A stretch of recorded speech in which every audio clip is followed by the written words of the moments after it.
Buenos días a quienes se encuentran ahora con nosotros en el Zoom. Buenas tardes a nuestro expositor y buenas noches a quienes vean este programa en diferido. En esta ocasión hemos tenido que hacer un cambio por la diferencia de horario que nos separa con nuestro ponente, quien se encuentra en España.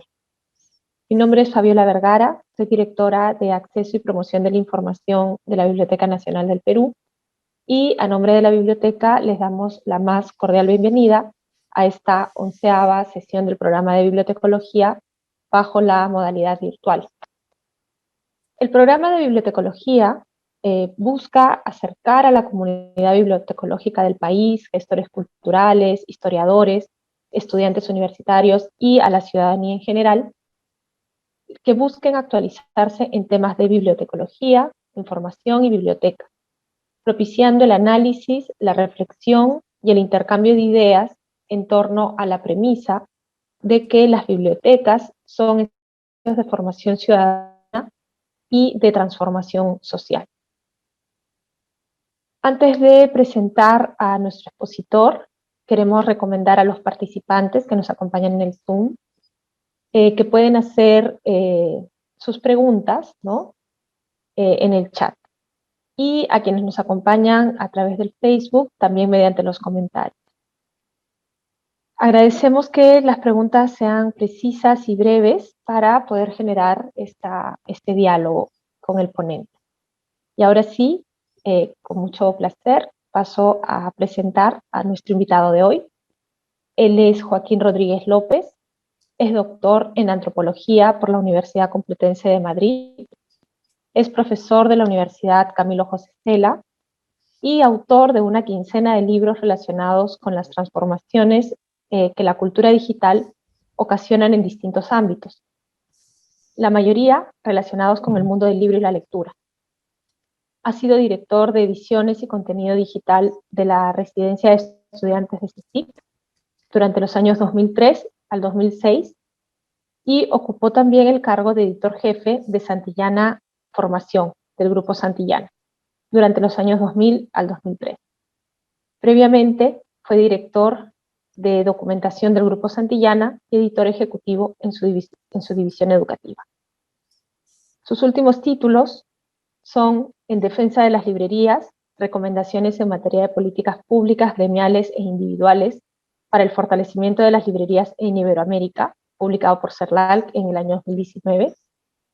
Otro libro también muy interesante es Primitivos de una nueva era, cómo nos hemos convertido en Homo Digitalis, publicado en Tusquets en el 2019.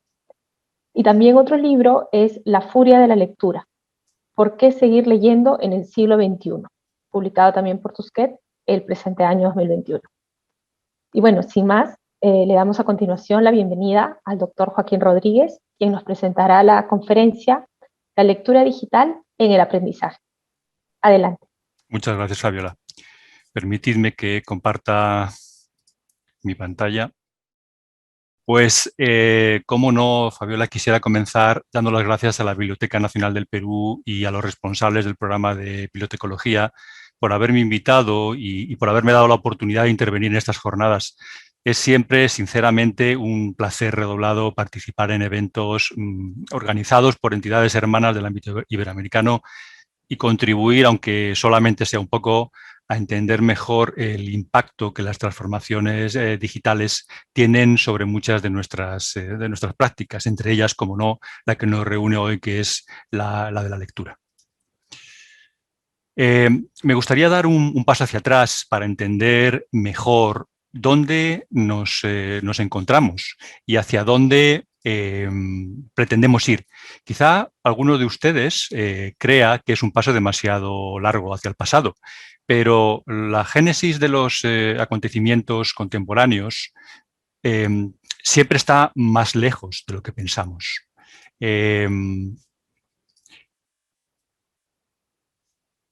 Como ven, perdonen un momentito, porque yo he dejado de ver, no sé si por ustedes le ha pasado lo mismo, pero en mi Zoom acabo de dejar de ver.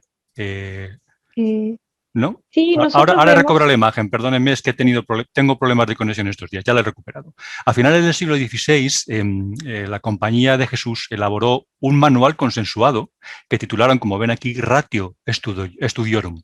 En ese documento, convalidado por gran parte de sus miembros, se diseñaba lo que hoy podríamos denominar un plan curricular estándar para todas sus instituciones educativas. En ese programa, que era de obligada observación, se establecían, cómo no, el tipo y clase de lecturas que podían o que no se podían practicar, recalcando con toda claridad, como se puede ver en el texto, que a los oyentes de teología y filosofía no se les permita cualesquiera libros, sino algunos determinados. Por tanto, la planificación centralizada de lo que resultaba o no apropiado leer establecía un patrón que se repetirá a lo largo de los siglos venideros. Tan larga es la estela, es su estela, que la mayoría de los currículos de los países que son analizados por la OCDE en su estudio de PISA mantienen listas o registros más o menos inalterables de las lecturas que son consideradas apropiadas. Todos los currículos nacionales son herederos de una u otra forma de aquel ratio studiorum.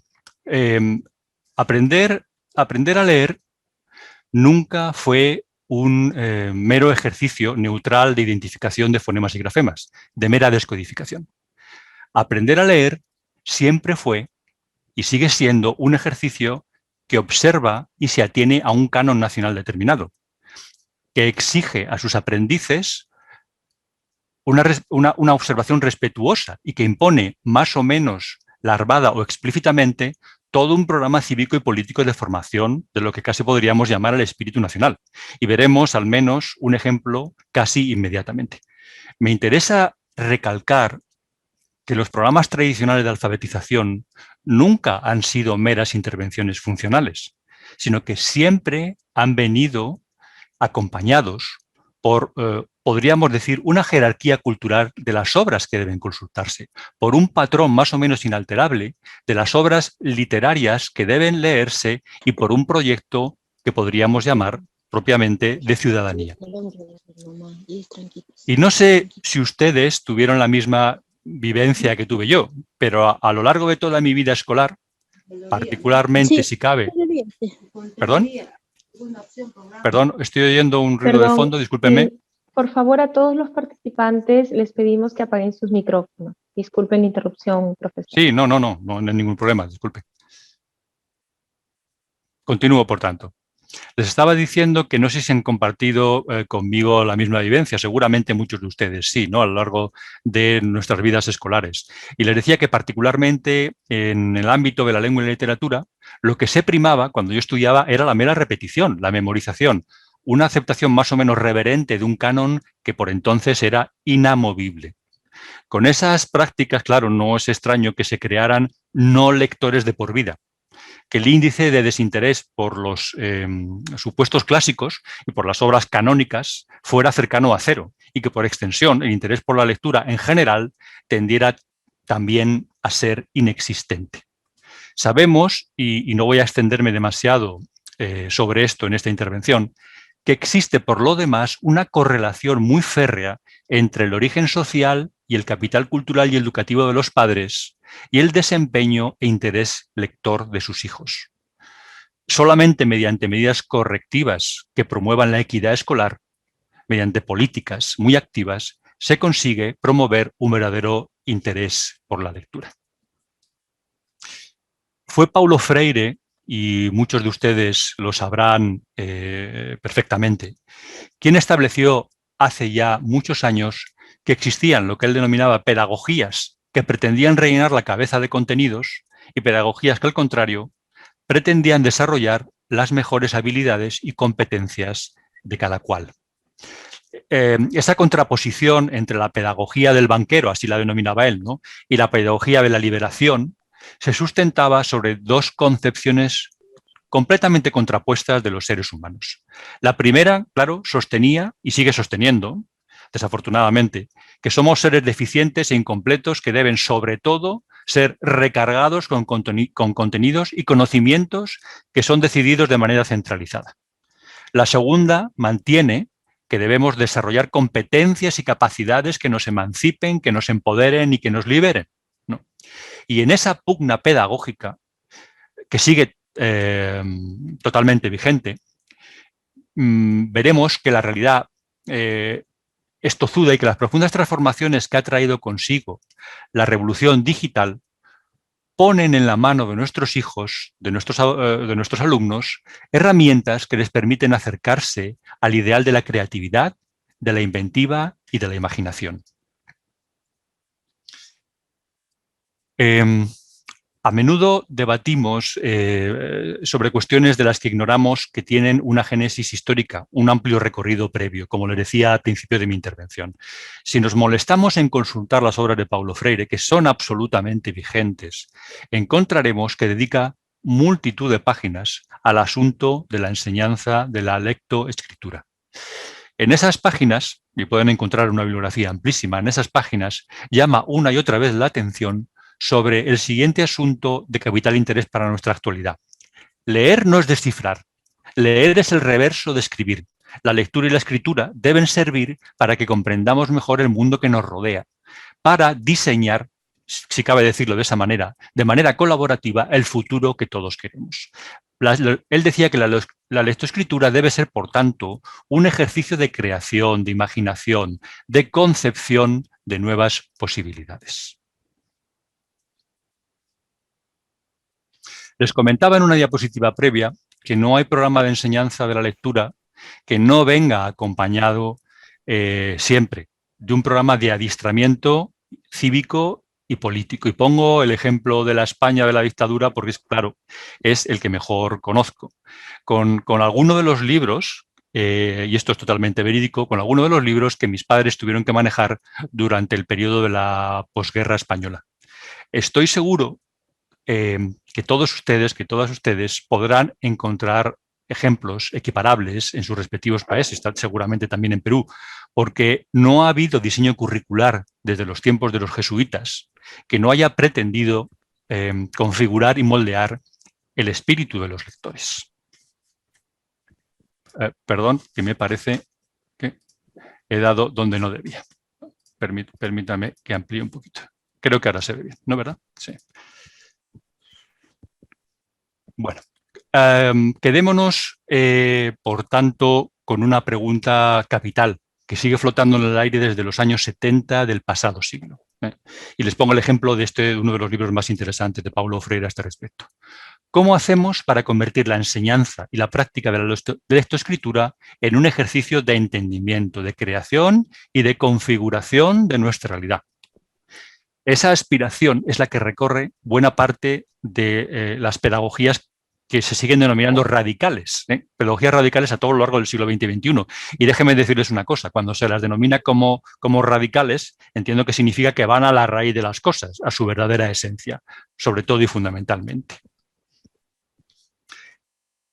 En este repaso de la génesis histórica de lo que estamos discutiendo, desde luego que no podía faltar el perfil de Ivan Illich, ese gran científico social de origen alemán que tantos años vivió y trabajó en México.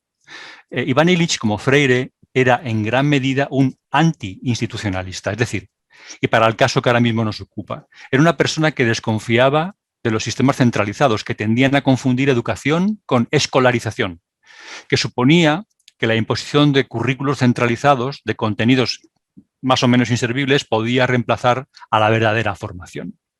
En uno de sus textos más conocidos y casi cabría decir más futuristas, que se titulaba La alternativa a la escolarización, que he extraído 2 cortos párrafos, escribía hace casi 50 años sobre el papel que las tecnologías debían jugar en el proceso de la verdadera educación de los seres humanos.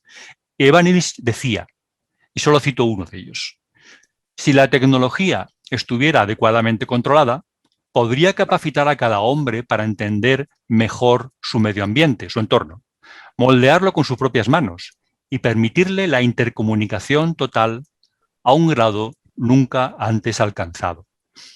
Este uso alternativo de la tecnología constituye la disyuntiva central de la educación.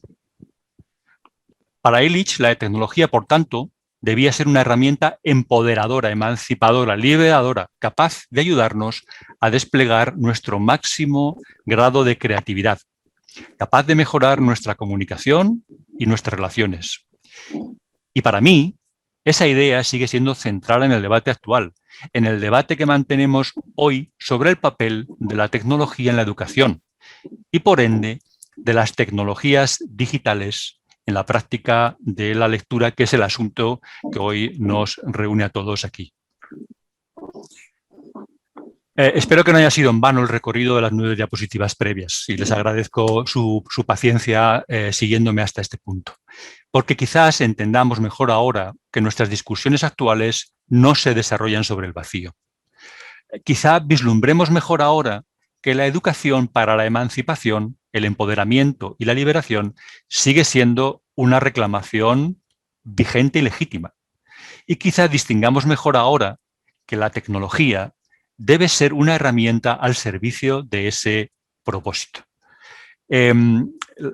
Podríamos decir que la fuerza de los hechos ha sido en gran medida la que ha venido a recordarnos que esas dos demandas siguen vigentes. La revolución digital y el uso masivo de los dispositivos asociados, sobre todo por parte, claro, de nuestros hijos y nuestros alumnos, podría suponer una verdadera transformación en ese sentido. Si observamos cuál es la dieta mediática de un adolescente, y traigo el caso de los adolescentes norteamericanos como epítome, como ejemplo, ¿no?, de un modelo que se acaba propagando por todo el mundo, sea Iberoamérica, sea Europa, veremos que su perfil varía radicalmente del nuestro. Son usuarios de juegos en comunidad y en línea, usuarios de redes sociales, de vídeos y podcasts, y en alguna medida de lecturas y textos. La verdad, y debemos reconocerlo de esa manera, la verdad es que la lectura no es ya ni mucho menos el centro del universo o el espacio cultural de los adolescentes, porque sus prioridades y sus prácticas cambian. Y si el sistema educativo persiste en la imposición de cánones lectores irrelevantes y sin significado, encontrarán no lectores orgullosos de no serlo. En un espacio cultural tan heterogéneo y tan dividido, donde las prácticas de los adolescentes se decantan por otros medios y formas de crear y compartir, la mera imposición tradicional de cánones centralizados, desvinculados de su realidad, conduce casi siempre al rechazo directo. No dispongo de datos específicos sobre la dieta mediática de los adolescentes en Perú, pero algunas estadísticas a las que he tenido oportunidad de acceder muestran tendencias que conviene apreciar con detenimiento. Verán que el grado de uso de Internet es alto entre las poblaciones de 6 a 11, de 12 a 18 y de 19 a 24 años, bastante alto. Prácticamente el 80% de los adolescentes peruanos tiene acceso a Internet y suelen utilizarlo bien para consultar información, chatear, utilizar redes sociales, escuchar música y, en quinto lugar, leer noticias, que no quiere decir, por supuesto, leer al modo tradicional. Si nos fijamos, sin embargo, en las cifras que la propia Biblioteca Nacional del Perú proporciona, veremos que la mayoría de los préstamos digitales son consumidos a través de dispositivos móviles, de celulares, de forma que el patrón de uso tradicional varía sustancialmente. Presumo, aunque no dispongo, como les decía al principio, de la información contrastada, que en buena medida los demandantes serán sobre todo y fundamentalmente jóvenes y adolescentes. Lo que nos dicen sitios web como el que les muestro, y esto es tan solo un ejemplo, hay muchos otros dentro de la órbita de lo que se denomina la fanfiction, este es el Wattpad, es que cuando a los adolescentes, a los jóvenes, se les da la oportunidad de manejar herramientas para la creación, el intercambio y la comunicación, son capaces de generar contenidos originales o derivados por millones, 90 millones de lectores en este caso, 90 millones de lectores que crean independientemente toda clase de contenidos originales y derivados sin intermediación adulta ninguna, sin evaluaciones externas y sin imposiciones de cánones literarios. Estos adolescentes suelen trabajar sobre patrones previos, sobre obras previas, a partir de las que generan obras derivadas en multitud de formatos, particularmente escritos. En estos entornos, la creatividad se desata cuando se les da la oportunidad de hacerlo, y de esa manera hace ciertas las premoniciones de Paulo Freire y de Iván Illich y de otros tantos. La lectoescritura es básicamente un proceso de comprensión del mundo que nos rodea, un proceso de recreación, de rediseño y transformación, de concepción de nuevos y posibles futuros. Y eso es lo que hacen los adolescentes cuando se les da la oportunidad con las tecnologías adecuadas. Uno de los primeros, aunque desde luego no fue el único, que se dieron cuenta de la magnitud de este fenómeno fue Henry Jenkins, el famoso profesor del MIT en Estados Unidos. En un documento que ven aquí, que pueden encontrar en la web, en la URL que aparece aquí, titulado Confrontando los retos de la cultura de la participación, educación en medios para el siglo XXI, describió 11 competencias que se desarrollaban en el ejercicio que he descrito en la diapositiva anterior. Primera competencia, el sentido del juego, la recreación lúdica de la realidad, cuando tienen la oportunidad de trabajar juntos. El poder de la acción, de la creatividad individual y colectiva. La posibilidad de la simulación o reproducción indefinida de un hecho, en tercer lugar. La apropiación de contenidos y obras previas con el fin de generar obras derivadas, significativas para quienes las creen. En quinto lugar, el ejercicio y práctica de la multitarea, tan ajena a muchos de nosotros, los más mayores, asunto en todo caso sobre el que regresaría al final de esta exposición que me interesa resaltar. En sexto lugar, la creación de una inteligencia distribuida, colectiva y en red, que trabaja de manera colaborativa sobre las mismas obras. El séptimo, la inteligencia colectiva, podría ser más o menos lo mismo. El octavo punto, el que alude al juicio, es el desarrollo efectivamente de eso, de un juicio progresivamente refinado, capaz de evaluar la calidad de la información que se le ofrece. En noveno lugar, la capacidad de desplegar un hilo narrativo a través de diversos medios, de muy distintos medios. En décimo lugar, la posibilidad de trabajar de manera colaborativa y en red, deslocalizadamente, creando comunidades virtuales de interés compartido, de intereses compartidos, perdón. Y en último lugar, la última de las competencias que señalaba Jenkins, el desarrollo de la capacidad de convenir y concertar posturas compartidas en el seno de una comunidad siempre diversa y multicultural. Desde luego que no son pocas las nuevas competencias que se desarrollan en prácticas de estas nuevas formas de lectoescritura digital. Estoy seguro que Paulo Freire, que Iván Illich las aplaudirían, porque al menos apuntan hacia lo que ellos entendieron como verdadera educación y como verdadero rol de las tecnologías. En esas comunidades que estábamos mencionando hace dos diapositivas de aprendizaje informal, ¿no?, que se generan en la red, se producen verdaderos momentos de genuina educación.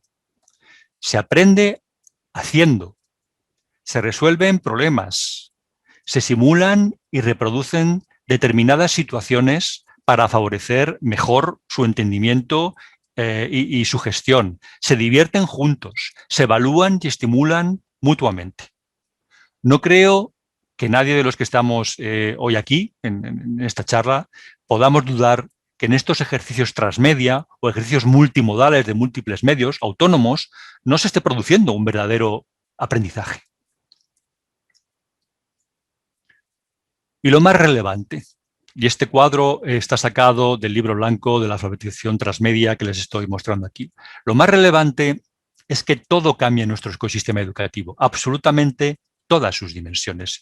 Y voy a pasar rápidamente por encima de ello y espero que tengan la oportunidad de verlo con más tranquilidad. Cambian los lenguajes con los que debemos trabajar, claro. Cambian los soportes que debemos manejar. Cambia el perfil competencial al que aspiramos que lleguen nuestros alumnos. Cambia la forma en que concebimos también a nuestros propios alumnos. Cambia el sentido de la relación docente, cambia el rol del profesor fundamentalmente.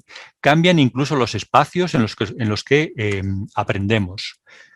Cambia, desde luego, bueno, ya lo he comentado, el rol del profesor, del que fue tenido por único depositario del conocimiento, ¿no?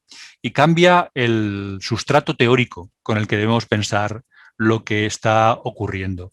Para mí, esto es, sin duda, un movimiento sísmico en la educación, lo que la alfabetización transmedia y la lectura digital puede hacer en nuestras aulas.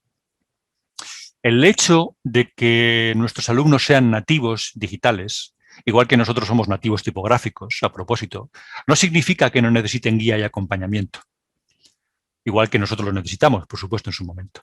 Somos responsables, todos nosotros, de asistirles y ayudarles en un viaje de descubrimiento de sus talentos, de sus capacidades y de sus competencias. Y eso comporta, eso significa que somos nosotros, profesores, bibliotecarios, autoridades culturales y educativas, quienes tenemos que comprender bien este fenómeno, que somos nosotros quienes debemos formarnos, ganando y cultivando las competencias digitales necesarias que luego pretenderemos transmitir. La lectoescritura será multimodal, será creativa, será compartida. Y eso transforma por completo la manera en que hemos comprendido hasta el día de hoy la alfabetización y el rol del profesor en su procuración. Un movimiento, vuelvo a recalcarlo, que para mí es sísmico, de un impacto que afecta a todas las dimensiones conocidas del hecho educativo.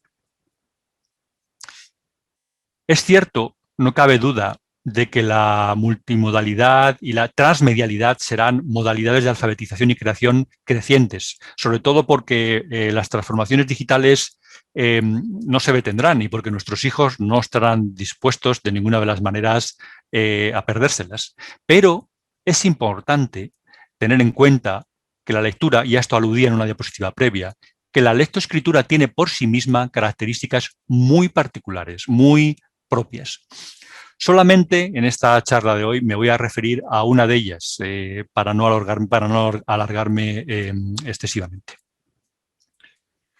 Cuando cualquiera comienza a leer, sucede un fenómeno excepcional. La parte frontal occipital de nuestro cerebro, que es la que rige y coordina todas nuestras acciones, llama al orden a todas las partes de nuestro cerebro, como una especie de, si queremos, torre de control o como una especie de director de orquesta, para que todas esas partes presten atención, para que olviden lo que estuvieran haciendo y se concentren exclusivamente en el seguimiento ordenado de un argumento escrito. Esta movilización unilateral de la atención es la que sirve como fundamento del desarrollo de nuestras más altas capacidades cognitivas. La inferencia, la deducción, la extrapolación, la conjetura y la hipótesis, la comprensión profunda de argumentos complejos y, desde luego, muchos otros. Somos lo que somos y somos como somos porque leemos. Y esto es una afirmación que no es exagerada en absoluto, porque somos animales lectores desde hace aproximadamente unos 5.000 años, el momento en el que los alfabetos actuales se inventaron y que se comenzó a extender la práctica de la escritura y la lectura sobre soportes parecidos a los que conocemos hoy en día como libros. Cuando documentamos que nuestros adolescentes, que nuestros alumnos, ¿no?, ejercen con desparpajo la multitarea, debemos tener precaución. Stanislas Dehaene, que es probablemente el especialista más importante en el mundo sobre el cerebro lector, y les recomiendo vivamente este libro que está en esta diapositiva, descubrió que la desatención sistemática provoca un profundo déficit de comprensión, que las frases de un libro acaban convirtiéndose en casi meras listas de palabras yuxtapuestas.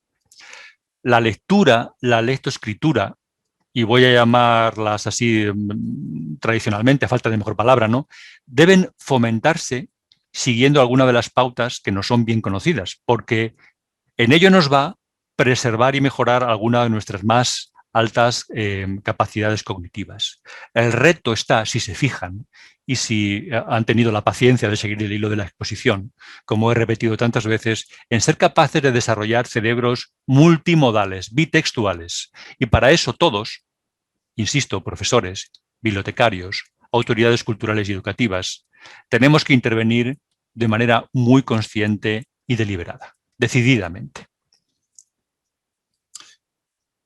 No tengo no tengo fórmulas definitivas para propiciar y afirmar la lectura, pero sí tengo 10 principios de diseño que podrían servir para repensar la lógica escolar de la alfabetización. Las campañas de promoción de la lectura y el papel de las bibliotecas en el incremento de la implicación de los adolescentes, de los jóvenes, ¿no? Las comento muy rápidamente. La primera sería desjerarquizar el canon, evitar que el currículum escolar tradicional se interponga como una losa entre el aspirante al lector y las obras que pretendemos que lean. Debemos evitar, por tanto, aproximarnos a los todavía no lectores con la perspectiva excluyente de los lectores letrados que somos nosotros. Porque nosotros apenas nos preguntamos por las condiciones que nos condujeron a ser lo que somos. Y eso es lo que nos lleva a imponer normalmente esos cánones. En segundo lugar, fomentar la apropiación, animar a nuestros alumnos a que hagan suyos los textos originales, a que se acerquen sin miedo a cualquier obra, porque al fin y al cabo, cada texto no es más que un cruce de caminos, y eso lo decía Borges, ¿no? Que un collage de influencias, que un mosaico de piezas de múltiples procedencias. Por tanto, debemos animarles a que las hagan suyas y las reinterpreten. En tercer lugar, aproximarse a las zonas de interés y desarrollo cercano de los jóvenes lectores, ¿no? Porque no hay aprendizaje posible que no se derive de la movilización de las emociones. Y eso ocurre cuando acercamos el espíritu y los personajes de una obra a los intereses e inclinaciones de aquellos que pretendemos implicar. Y es importante que las hagan suyas. En cuarto lugar, estimular la empatía, la empatización, incitar a nuestros alumnos, a nuestros adolescentes, a que acorten las distancias que separan a los potenciales lectores de situaciones y personajes que pudieran parecer lejanos y distantes, porque parte del secreto del estímulo radica en que los hagan suyos, una vez más, ¿no? En que entiendan las afinidades y las diferencias, en que vislumbren cuáles son las semejanzas y las disparidades.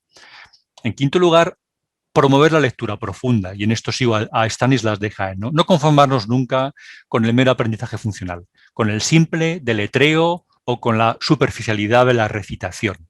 La lectura profunda requiere tiempo, requiere atención, concentración, lo contrario de la dispersión, la fragmentación y la multitarea. A continuación sería alentar la dramatización del texto, la lectura en voz alta, la encarnación de situaciones y personajes, la representación si quieren, ¿no?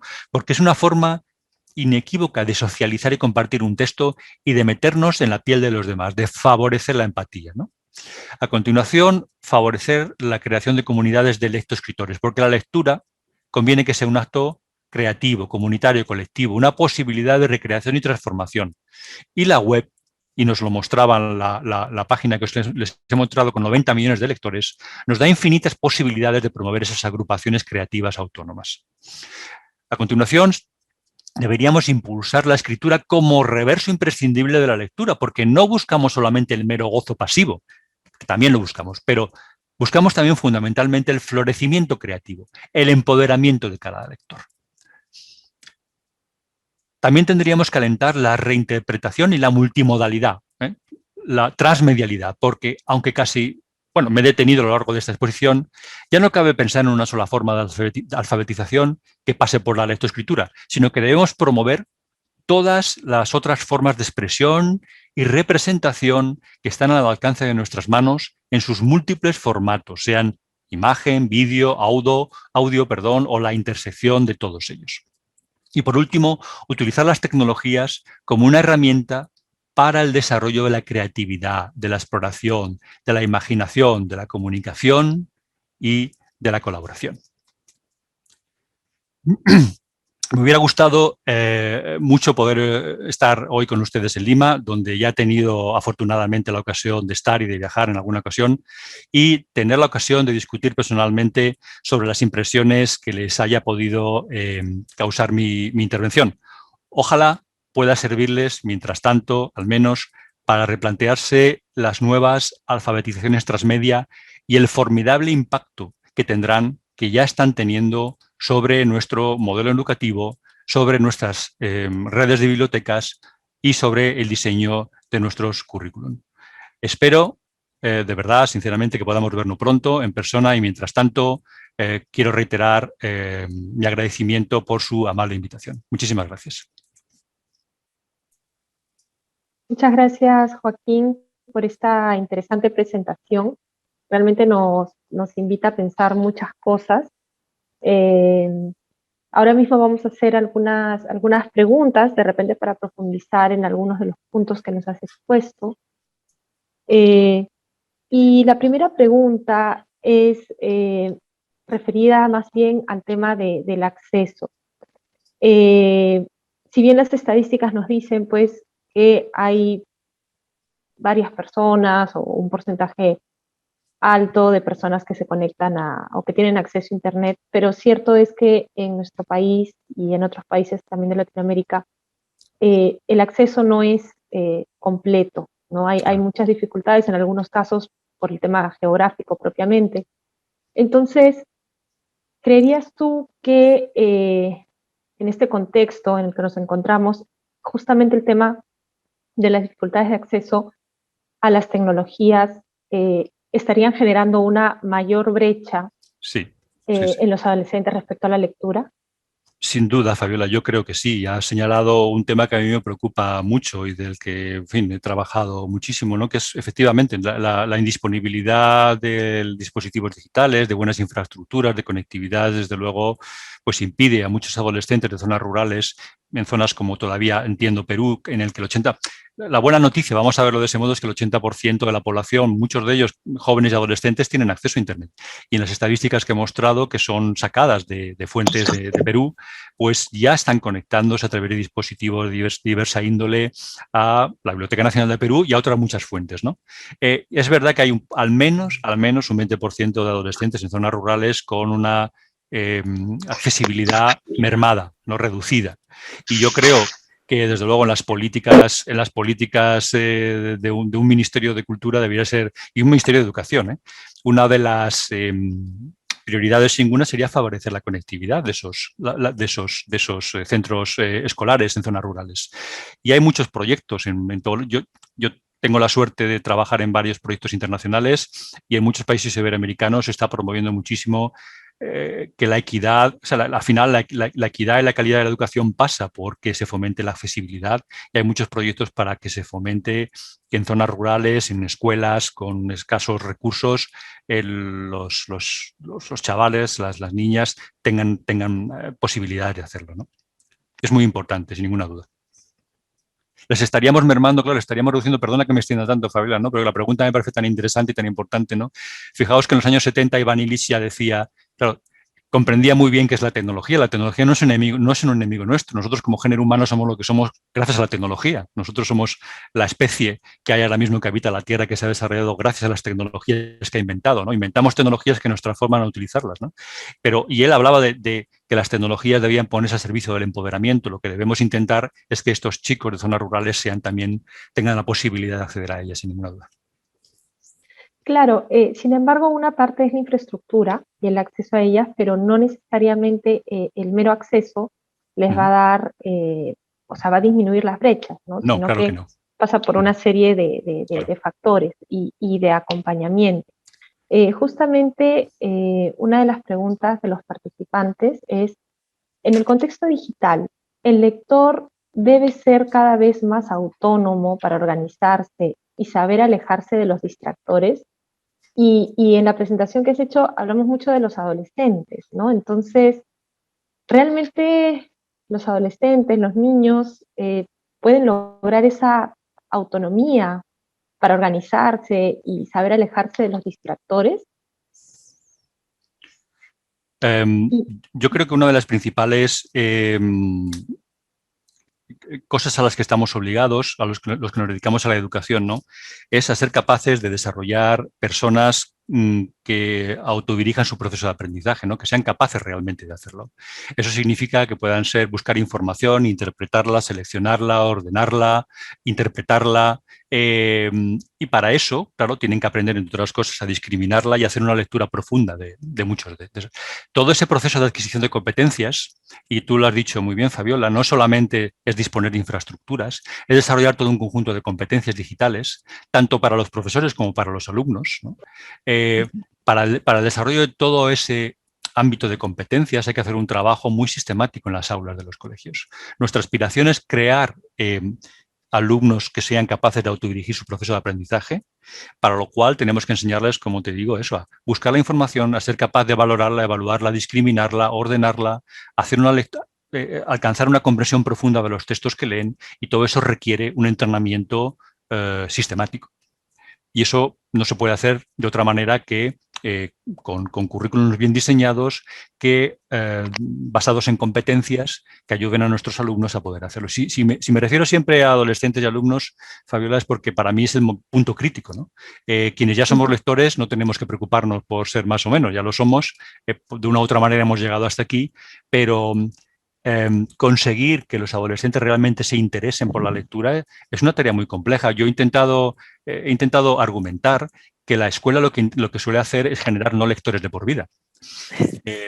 Al imponer un canon determinado y jerarquías que no les atañen en absoluto, que les son absolutamente ajenas, lo que suelen generar es un rechazo de por vida sistemático. Eso lo he vivido yo personalmente, lo he vivido en muchos compañeros que tuve y en mucha gente que está a mi alrededor.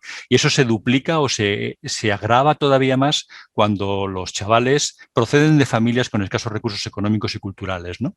Eso se duplica, se redobla todavía el efecto.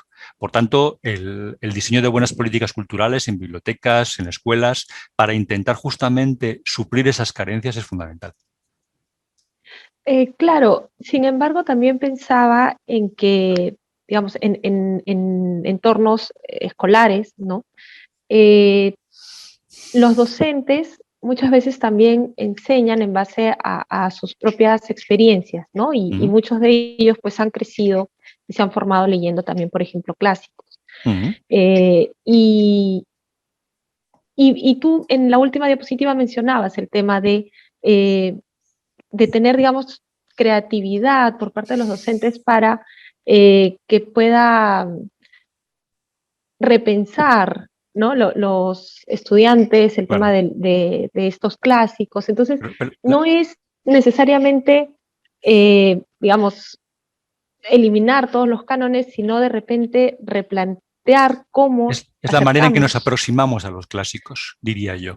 Yo sugeriría que la cuestión no es tanto que no tengamos que leer, permitidme que utilice los ejemplos que mejor conozco, de cuando yo era alumno en una escuela, pues podéis imaginaros que en España los clásicos eran Cervantes, Lope de Vega, Quevedo, en fin, los autores que aquí se llamaban del siglo de oro. Bueno, para un alumno de 14 años, el Quijote era pues como una obra extraterrestre. Era algo que no tenía la más mínima relación con nuestro día a día, ni nuestros intereses, y prácticamente nadie lo leía. O sea, al final todo el mundo... Porque solamente lo único que nos demandaban era que leyéramos en silencio, que memorizábamos, que repitiéramos y que después regurgitáramos una información que más o menos nos habían hecho aprender de memoria. Eso no es una manera de aproximarse a una obra literaria, de ninguna de las maneras. Y no es manera de fomentar el apego a la lectura y la pasión por la lectura. Para eso, fijaos, y permitidme que regrese a lo que se estaba comentando de la página de fanfiction que os comentaba antes. 90 millones de adolescentes, 90 millones, que se dice pronto, ¿no? Sin ninguna presión de ningún tipo, voluntariamente, se reúnen para trabajar, para crear obras derivadas u originales a partir de otras obras. El ejemplo más conocido de la fanfiction, como no, es el de Harry Potter. Pero por supuesto, Harry Potter vuelve locos a la mayoría de los adolescentes todavía, y eso ha generado multitud, os podría parecer increíble, multitud de obras derivadas. Pero fijaos, Henry Jenkins, al que me he referido antes, que es un profesor del MIT, un señor muy serio que se dedica a estas cosas desde hace muchos años, él puso en marcha un experimento que funcionó muy bien, que lo he contado en alguna otra ocasión, en alguna otra charla que he tenido la oportunidad.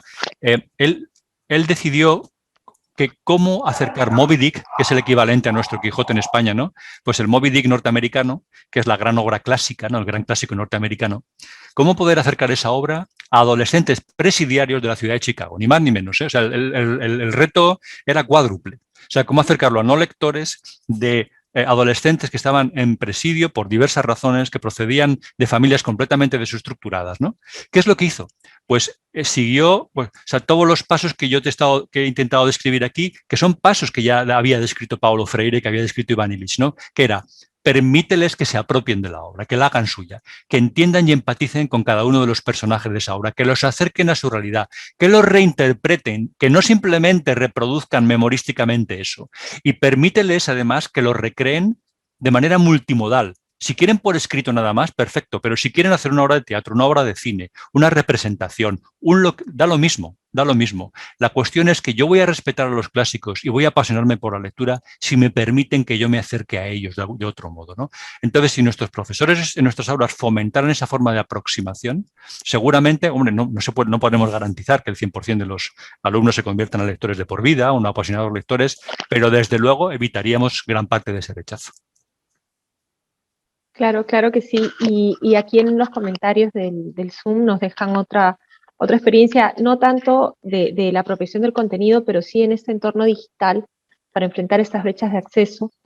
Comentan la experiencia de potencia de la creatividad de un profesor de Huancavelica que creó un robot que habla quechua. Entonces, realmente sí tenemos docentes muy creativos. Claro, cómo no. Hay muchos docentes muy creativos con magníficas buenas prácticas. Así es. Tenemos otra pregunta. El profesor mencionaba que los jóvenes o adolescentes, que el hecho de ser nativos digitales no comporta que entiendan las múltiples implicaciones que sus prácticas lectoras digitales. Claro. ¿Es importante desarrollar una propuesta de mediación lectora en entorno virtual? Sí. Gracias por la pregunta porque es muy interesante. A menudo hay una polémica que a mí me parece bastante baldía que dice, no, los nativos digitales no existen. Bueno, sí existen, claro que existen. ¿Por qué? Es muy sencillo. La tesis es muy fácil de entender. Es todos aquellos que hayan nacido después de la invención de un medio de comunicación, en este caso las computadoras, son nativos. No sé si recuerdan, muchos de ustedes lo habrán leído, que la famosa obra de la galaxia Gutenberg lleva por subtítulo, la galaxia Gutenberg es una obra magnífica, lleva por subtítulo la génesis del Homo typographicus. Y claro, todos nosotros, me refiero a todos los que son de mi edad o más o menos de mi edad, que rondamos la cincuentena o más, somos nativos tipográficos porque cuando yo nací no existían las computadoras, yo nací con libros. Para mí, digamos que el medio de comunicación fundamental eran los libros, la radio y apenas la televisión al principio. Yo nací con una televisión incipiente. Por tanto, yo era un nativo tipográfico porque yo iba a interpretar y comprender el mundo a través de las letras, obligatoriamente, porque era el medio fundamental. Nuestros hijos han nacido en un mundo, mis hijos han nacido en un mundo, donde los libros ya no ocupan el centro de ese espacio. Aunque queramos, aunque nos desgañitemos, ya no ocupan el centro, porque hay muchísimos otros medios que concurren con él. Y entonces ellos ven, interpretan y comprenden el mundo a través de otros medios, lo que no significa que lo entiendan plenamente todas sus implicaciones, como nosotros no comprendíamos plenamente las implicaciones del alfabeto ni de la literatura. Claro que no, nosotros nos tenían que conducir, enseñar, intermediar. Pues eso pasa con nuestros hijos. Yo tengo la oportunidad en mi desempeño profesional normal de trabajar en el desarrollo de planes de competencias digitales tanto para alumnos como para profesores, porque esas competencias hay que desarrollarlas de manera muy ordenada. Y me refiero a competencias de todo tipo, competencias sobre seguridad digital, identidad en la red, sobre creatividad y producción, sobre resolución de problemas, sobre comunicación. Y eso hay que trabajarlo de manera sistemática. No se puede dejar al albur de los alumnos que hagan lo que les parezca. Por supuesto que tiene mucha más fluidez en el uso de los dispositivos, ¿cómo no? Pero eso no significa, insisto, ni que sepan ni que comprendan todas las implicaciones. Y nosotros, bibliotecarios, profesores, autoridades administrativas, culturales, somos los responsables de que eso se haga. Y justamente en lo que mencionaba entre los nativos tipográficos y los digitales, nos preguntan, ¿cómo trazar el diálogo o puentes intergeneracionales entre los nativos tipográficos y los digitales teniendo en cuenta la diversidad de cada contexto?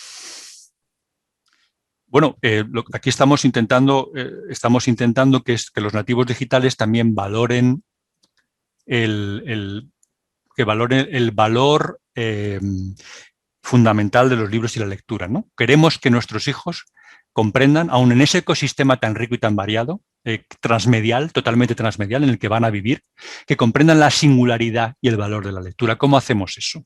Ahí estamos intentando tender un puente con ellos, ¿no? Estamos intentando acercarles a eso. Bueno, tender puente, ese puente se tiende, en mi opinión, y siguiendo algunas de las sugerencias que he querido trasladarles hoy, ¿no?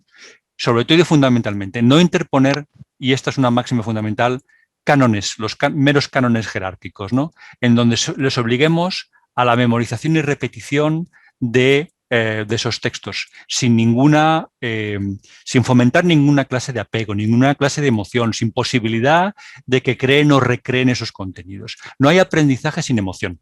No hay un aprendizaje sin que se les acerque a sus zonas más próximas de desarrollo.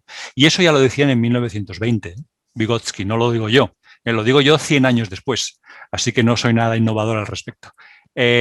Acercar algo a la zona de desarrollo cercano de quien lo tiene que aprender es una máxima fundamental que a menudo olvidamos. Y ese principio de diseño tenemos que incorporarlo. Ese es el principio, digamos, el fundamento del puente que tenemos que tender con nuestros alumnos y nuestros hijos y nuestros adolescentes. No sé si esto he respondido en alguna medida a lo que planteaban. Sí, yo creo que sí. Aquí ya, bueno, ya vamos terminando. Hay una pregunta que no es un tema que se haya abordado, pero hablan del tema de la oralidad en los procesos de alfabetización. Muy importante, sí. Esta tradición, dicen, ha sido invisibilizada y no es valorada como la expresión cronista de las lenguas originarias. Toda la razón del mundo. Entonces, ¿cómo se inserta la tradición oral de poblaciones nativas e indígenas en los procesos educativos de alfabetización? Bueno, es una pregunta fantástica y que me gustaría, a la que podríamos dedicar muchísimo tiempo, ¿no? Fíjense, solo voy a comentar dos cosas, ¿no? Fíjense que hay un autor extraordinario, magnífico, que no es demasiado conocido, que ya murió, que se llamaba Walter Onk, que es el primero que habló de la segunda oralidad, ¿no? Él decía que los medios electrónicos era contemporáneo, pues él trabajó en los años 70, 80, ¿no? Era contemporáneo de Illich y de Freire y todos ellos. Pues Walter Onk decía que los medios electrónicos eran una forma de segunda oralidad, que podían propiciar un retorno a la oralidad original. Bueno, pues explotar los medios electrónicos de esa manera podría ser una manera de recuperar esa oralidad. Pero permítanme otra cosa, y disculpen que aluda a un trabajo que Fabiola había comentado al principio. El último libro que tuvo oportunidad de publicar, que se llama La furia de la lectura, tiene un capítulo que está exclusivamente dedicado a la oralidad, efectivamente, a la importancia que tiene la lectura en voz alta, a la importancia que tiene la dramatización en voz alta de los textos. Es esencial en el aprendizaje de la lectura, en el fomento del apego a los textos originales, que se fomente la oralidad, la transmisión oral de las cosas. Así que la pregunta que planteaba esta persona, que la que va a hacer, es muy, muy importante. Desde luego, debe ser uno de los elementos que incorporemos a la didáctica de la lectura contemporánea. Sí, sumamente importante. Además, con este tema de empatizar y el tema de la emoción. Ya para terminar, una última pregunta, un poco más de temas prácticos. Nos solicitan si nos podría informar de experiencias o proyectos de lectura digital en temas literarios en la escuela que pueda recomendar a la audiencia, ¿no? Para conocer como aparte del Wattpad, Sí. ¿no? Mencionaba que habían muchísimas otras. Bueno, yo lo que sí puedo comprometerme, Fabiola, es enviaros algunas propuestas, algunas sugerencias. Yo os he comentado una de ellas, la del Henry Jenkins, ¿no? En la cómo consigue que alumnos, que jóvenes presidiarios sin una educación formal concluida y de familias desestructuradas acaben representando a Herman Melville y Moby Dick y se hagan acérrimos lectores, ¿no? Porque les ha permitido realmente reinterpretarlo y acercarlo a su realidad. O sea, la dramatización de los textos, ¿no? En un aula. Y hay otra muy bonita que suelo mencionar a menudo y que en realidad parte de una propuesta de Paulo Freire. Paulo Freire le invitan en los años 70 a dar una conferencia en Brasil a los bibliotecarios de Brasil, ¿no? Y a los bibliotecarios de Brasil, creo que además era la Biblioteca Nacional de Brasil en ese momento, ¿no? Les dice que, bueno, que las bibliotecas están muy bien con los contenidos que tienen, pero que sería muy interesante que se crearan bibliotecas rurales en cada uno de los pueblos, ¿no? o zonas de su país, en la que los propios, las personas, los adultos y los jóvenes que aprendían a leer y a escribir, realmente recuperaran su memoria, la trasladaran a textos y eso configurase el fondo de esas bibliotecas, ¿no? Bueno, pues fíjense, esa idea que es de los años 70 y que Paulo Freire habla de ella en un texto muy famoso sobre bibliotecas rurales y alfabetización de adultos, hace muy poquitos años en la Universidad de Harvard, ni más ni menos, que en Harvard suelen hacer las cosas muy bien y suelen copiar muchas cosas sin decirlo, lo que hacen es, en la ciudad de Boston, ponen en marcha un gran proyecto que le llaman la Biblioteca de todas las culturas y lo hacen con centenares de colegios en Boston. Boston es una ciudad, como muchas de Estados Unidos, de la costa este, absolutamente multicultural, con muchas razas, lenguas y culturas distintas, y empiezan por averiguar qué hay en las bibliotecas escolares de cada uno de los centros. Y encuentran que lo que hay es un canon occidental, el canon norteamericano occidental que está allí plantado y que no hay ni un solo libro, absolutamente ni un solo libro de ninguna de las culturas de los alumnos que están en esas aulas, ¿no? ¿Qué es lo que hacen? Pues todo el programa que se despliega a lo largo de varios años consiste en que los alumnos, que son, pues, hay de todas las edades, lo que hacen es en sus hogares, en sus domicilios, en sus barrios, lo que hacen son recuperar la memoria de sus familias, de sus compañeros, de sus amigos, trasladar esa memoria a textos, convertirlos en libros y esos libros al final acaban formando parte del fondo de esas bibliotecas escolares. Y desde ese momento ya pueden hablarse de la biblioteca de todas las culturas, no solamente de la biblioteca de la cultura occidental. Bueno, eso es una manera de aprender a leer y a escribir que recoge todos los elementos que hemos discutido en la presentación de hoy, ¿no? Es cómo conseguimos comprender nuestro mundo, entenderlo. Cómo conseguimos reinterpretarlo, ¿no? Y cómo conseguimos incluso proyectar un futuro posible. Bueno, esa aspiración que está en la pedagogía de los años 70, que para mí es absolutamente vigente, está muy bien recogida en este ejemplo que ya les digo que es de la Universidad de Harvard, no es que sea de una universidad cualquiera en un rincón de Estados Unidos, y que lo desarrolla hace muy poco, desde el 2000, no recuerdo las fechas exactamente, 16 al 18 creo aproximadamente, en esta ciudad, con centenares de colegios que finalmente configuró una especie de gran biblioteca de todas las culturas.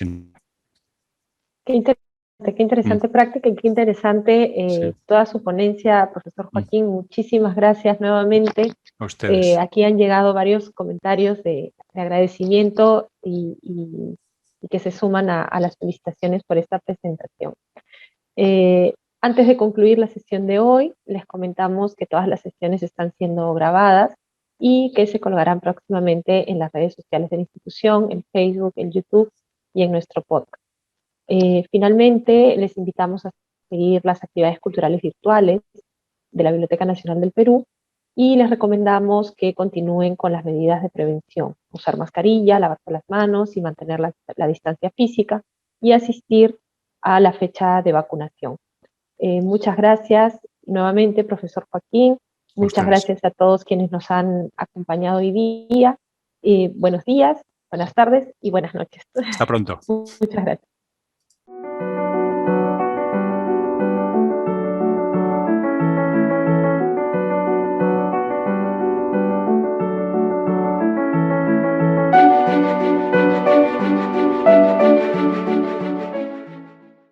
El programa de bibliotecología fomenta el conocimiento, el aprendizaje y el intercambio de ideas en torno a la gestión de la información y los servicios de bibliotecas en contextos de crisis, así como investigaciones sobre bibliotecología y ciencias de la información, propiciando la reflexión y el intercambio de ideas en torno a la premisa de que las bibliotecas son espacios de formación ciudadana y de transformación social. El programa de bibliotecología nos ha dado muchas satisfacciones. Se inscribieron 983 personas. A través de nuestras redes sociales, el programa tuvo un alcance de 56.615 personas. En el Perú nos han seguido desde Ancash, Arequipa, Callao, Cajamarca, Chiclayo, Cusco, Huancayo, Huánuco, Ica, Lambayeque, Lima, Pisco, Piura, Puno, Tacna y Tumbes. Y nos han seguido de otros países desde Alemania, Argentina, Brasil, Chile, Colombia, España, Estados Unidos y Francia. Para esta actividad académica se convocó a especialistas nacionales e internacionales, quienes profundizaron aspectos importantes de la bibliotecología en el mundo y en el Perú. David Leinques de Estados Unidos, Filiberto Martínez de México, Carmen Fenol de España, Cucha del Águila del Perú, Ramona Domínguez de España, Paola Roa de Colombia, Verónica Juárez de México, Antonio Sam de Perú, Germán Emanuel Bautista de México, Catalina Zavala de Perú, Yuri Rivera de Perú y Joaquín Rodríguez López de España. Esperamos que estas 4 semanas de encuentro hayan generado nuevas ideas para el desarrollo de las bibliotecas.